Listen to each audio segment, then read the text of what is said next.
Hello everyone, welcome back to knowledge for future study channel. इस video में हम environmental impact assessment इस topic को डिस्कस करेंगे।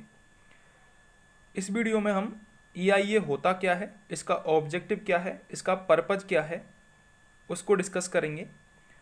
और अगली वीडियो में हम डिस्कस करेंगे ईआईए के एडवांटेज क्या होते हैं और ईआईए की टेक्निक क्या होती है, ठीक है, प्रोसेस क्या होती है इन्वायरमेंटल इम्पैक्ट असेसमेंट की।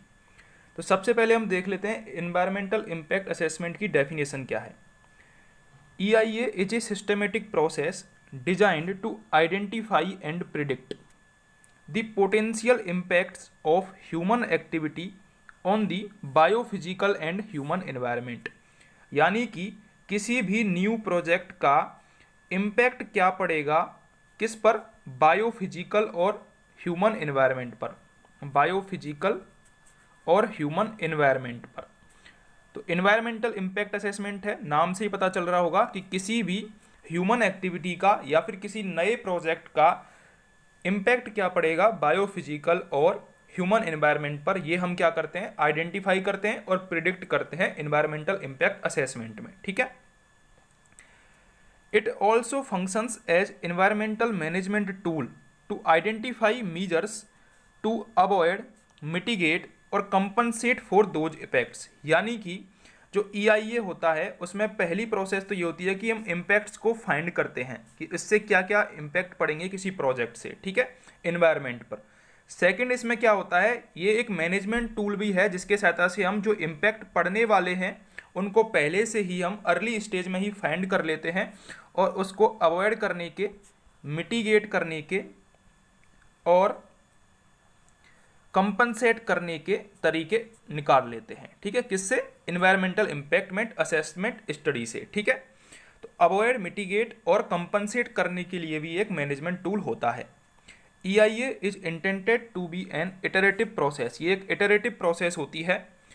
Follow up to project post implementation to determine actual environmental outcomes, interpret and communicate information about those outcomes and investigate opportunities for improved project environmental performance. यानी कि ईआईए एक iterative process होती है जिसकी सहायता से हम जब से प्रोजेक्ट स्टार्ट होता है और प्रोजेक्ट के ख़त्म होने के बाद तक भी उस जो प्रोजेक्ट है उसका इन्वायरमेंटल पे, उसका इन्वायरमेंट पे कोई ज़्यादा गंभीर इफेक्ट ना पड़े और जो प्रोजेक्ट की परफॉर्मेंस है, इम्प्रूव्ड प्रोजेक्ट परफॉर्मेंस, यानी कि जो इन्वायरमेंटल परफॉर्मेंस है प्रोजेक्ट की उसको इम्प्रूव करने का काम होता है ईआईए से, ठीक है। तो टोटली ईआईए क्या है, बेसिकली ईआईए में हम सबसे पहले इम्पैक्ट्स को आइडेंटिफाई करते हैं, प्रिडिक्ट करते हैं और उसको मिटिगेट करने का या फिर अवॉइड करने का कोशिश करते हैं, ठीक है, न्यू टेक्नोलॉजी के साथ या फिर उसमें ही चेंज करके, ठीक है। तो ये था इन्वायरमेंटल इम्पैक्ट असेसमेंट। इसके बाद the first comprehensive environmental legislation section 102 in United states came into force on 1 जनवरी 1969। जो फर्स्ट इन्वायरमेंटल इम्पैक्ट असेसमेंट की जो पॉलिसी थी वो 1 जनवरी 1969 को आई थी। 1969 को किसकी फॉर्म में आई थी, नेशनल इन्वायरमेंटल पॉलिसी एक्ट, जिसको बोला जाता है एनईपीए। इंपॉर्टेंट क्वेश्चन है, यहाँ से बन सकता है कि एनईपीए कब आई थी, 1 जनवरी 1969 को National Environmental Policy Act NEPA. India में कब आई थी, इंडिया में आई थी 27 जनवरी 1994 में, ठीक है। नेपा आई थी 1969 में और इंडिया में कब आई थी, 27 जनवरी 1994 को। Making EIA for 29 specified activities falling under sectors such as industries, mining, irrigation, power and transport। Industries के लिए, माइनिंग के लिए, इरिगेशन के लिए, पावर के लिए और ट्रांसपोर्ट के लिए, इन सेक्टर्स के लिए इंडिया में central ministry of environment and forest ने इशू की थी एक पॉलिसी 27 जनवरी 1994 को, ठीक है। अब हम देखते हैं पर्पज क्या है एनवायरमेंटल इम्पैक्ट असेसमेंट का। पर्पज क्या है environmental impact assessment का।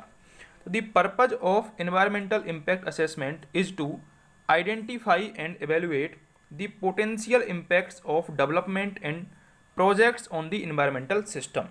यानी कि environmental impact assessment का पर्पज है आइडेंटिफाई करना और evaluate करना जो impacts आने वाले हैं किसी डेवलपमेंट प्रोजेक्ट के इन्वायरमेंटल सिस्टम पर।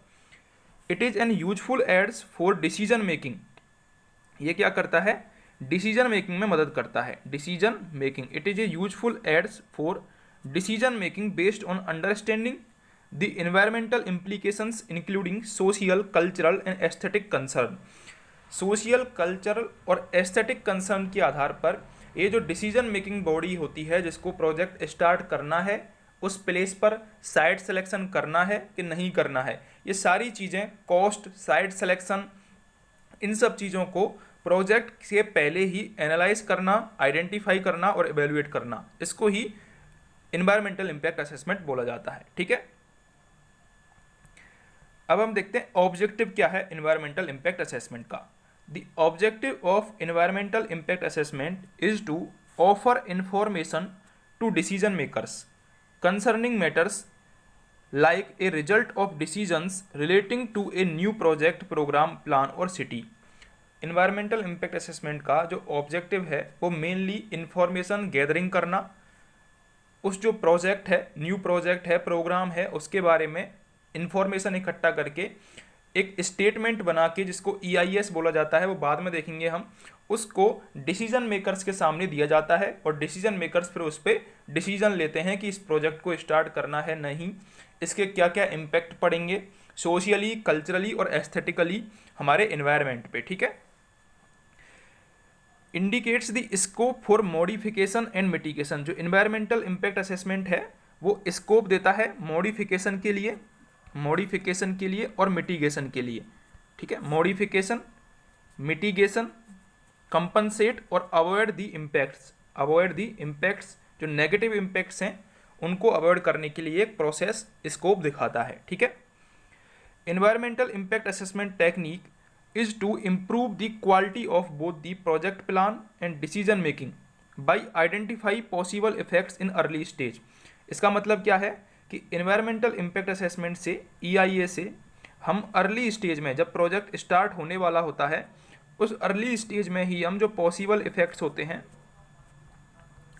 इफेक्ट्स होते हैं उनको आइडेंटिफाई कर लेते हैं। तो ये दोनों को फ़ायदा करता है, एक तो प्रोजेक्ट प्लान को भी फ़ायदा करता है और डिसीजन मेकर्स को भी फ़ायदा करता है डिसीजन लेने में। ठीक है, अब हम एक चीज़ यहाँ पर ये देख लेते हैं कि जो इन्वायरमेंटल इम्पैक्ट स्टडी होती है वो, उसमें दो टाइप की कैटेगरी होती हैं। एक तो होती है कैटेगरी A, ठीक है, और एक होती है कैटेगरी B। कैटेगरी A में ऐसे प्रोजेक्ट आते हैं, ऑल प्रोजेक्ट्स जो कि including expansion and modernisation of existing projects और activities and change in product mix shall require prior environmental clearance from the central government. इसमें क्या होता है कि सेंट्रल गवर्नमेंट से, जो कैटेगरी A के प्रोजेक्ट हैं उसमें सेंट्रल गवर्नमेंट से क्लियरेंस लेना पड़ता है। ठीक है, और इसमें एक कमेटी होती है जिसका नाम है एक्सपर्ट अप्रेजल कमेटी, जिसको बोला जाता है EAC। क्या फुल फॉर्म है इसकी? Expert appraisal committee, expert